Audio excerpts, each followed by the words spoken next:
So what we're all going to be dealing with are psychic baggage with Saturn and Scorpio. It's a reckoning. I really think that Saturn and Scorpio is kind of a reckoning in a lot of ways.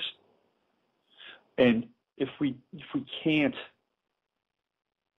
clean out our own psychic sewers individually, we're going to have no chance at cleaning them out collectively.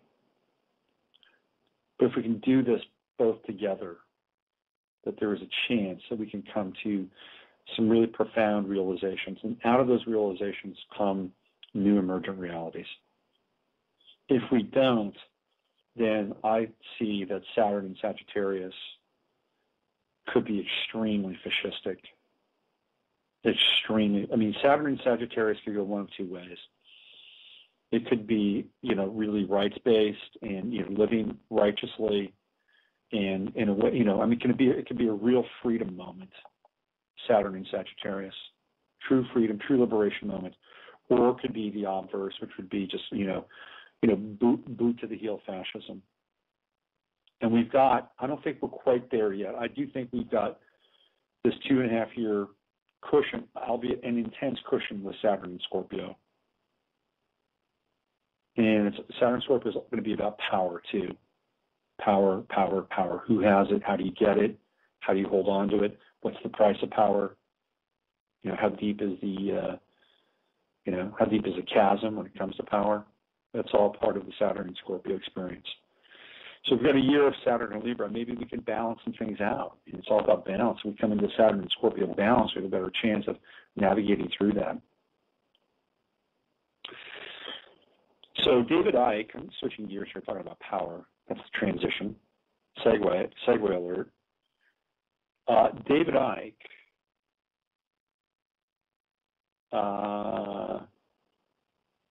took on Jesse Ventura in a recent post from his website. Let me see if I can find this. He ripped Jesse Ventura, you asshole. When I read this, he called him Jesse Ventura, pet detective. And, when I read it, I thought to myself, well, he's got some interesting points. I'm sure, Jesse Ventura has a huge ego, but then again, David Icke has a huge. Look, anytime you get in front of the public and start espousing your views like myself, you got to have a significant ego, and I got an ego.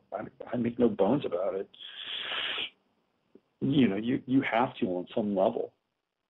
But Icke really ripped into Ventura. If you go to his website, davidicke.com, you'll read about it. Apparently, Ventura didn't buy into the whole reptilian thing. He kept banging on Ventron, and this is what he has to say about Jesse Ventura. He said, he barely acknowledged me and sat down to embark on a series of questions so unresearched and juvenile that I immediately concluded that I was not dealing with the brain of Minnesota, nor even the house in which he lives, unless he lives alone. I concluded the same thing months before while watching an interview he did on CNN in which Piers Morgan, hardly the intellect of the century. I disagree with him, by the way. I think Piers Morgan is actually a bright guy, a sharp guy, and I'm not sure Piers Morgan has his I think Piers Morgan is playing for the other side, whatever the other side is. That's my take on Piers Morgan. But he says, I don't think he's dumb. He says, hardly the intellect of the century. He had Ventura for breakfast because of his cringe-making lack of grasp of his subject matter. It's a little tortured on the English side, David. Ventura's arrogant, unresearched premise was that I must be making it all up. We're doing it for the money, because he was 60 years old. I had never seen a reptilian and therefore could not exist. After all, he was a former Navy SEAL. He refers to this over and over again. Wow, amazing. The John Wayne wannabe and Schwarzenegger acolyte thought he was going to take me apart, but soon realized that such a challenge takes a far greater intellect than he will ever possess. So why is David Icke doing this? Why did he do this? Why did he go after Jesse Ventura? I think it's interesting. You know, who are these guys anyway? Who the hell is Jesse Ventura? And who the hell is David Icke? You know? Yeah.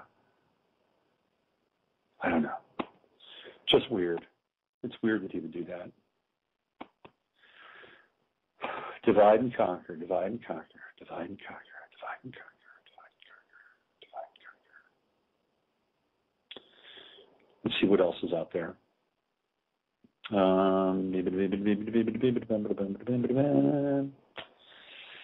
Let's see.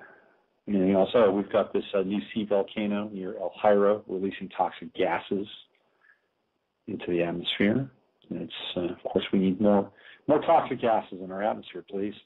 We need more of those. Speaking of more, Michael Moore, his luxury mansion has been exposed. Michael Moore lives in a really, really, really big house. Huge. 10,000 square feet. 10,000 square feet. That's his second house, by the way. His first house is on Park Avenue. Park Avenue. He's got a Park Avenue apartment in New York City. So he's got a McMansion and a mini meal in New York City. And I think, you know, he's married. Kathleen Glennon, his wife, is his wife. He gets, let's see, his house is estimated to be worth about $2 million. Yeah.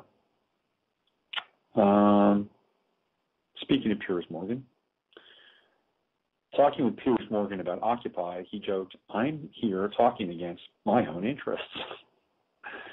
He added, "I'm not in the 1%.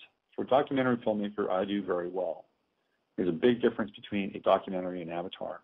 In another interview on Tuesday, Morgan said, "I need you to admit the bleeding obvious. I need you to sit here and say, I'm in 1% because it's important." Moore refused, saying, "I'm not." He said that he is wealthy.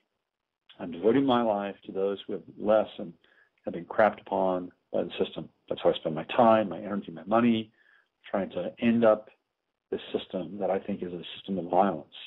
It's a system that's unfair to the average working person in this country." Look, I'm not going to give Michael Moore a hard time for making money. You know, he made a lot of money. He made a lot of money off of his movies. He is the 1%. He's the 1%. It's just the way it is. And, you know, if he admits it, great. But for him to step back and, you know, downplay it, that's not good for him. I you know, if I had a documentary that would make $10 million, I'd be okay with that. And I'd admit I'm part of the 1%. I'd have no problem with that. I'd probably do a little, you know, I mean, I would assume that Michael Moore does something with his money. That's what I would assume, that he actually helps people. I wouldn't begrudge it. I just think he has to, have a better picture of 9/11 now. Okay, it's 10:54, and I'm going to wind down here. So on Wednesday, you'll hear me rap more about astrology on the navigation show, and maybe we'll get more into Mars and Virgo on Wednesday and what that means. I think it's an important transit. It'll be in Virgo for close to 9 months, and Mars also left. Regulus, the star Regulus, has also moved into the constellation of Virgo as well.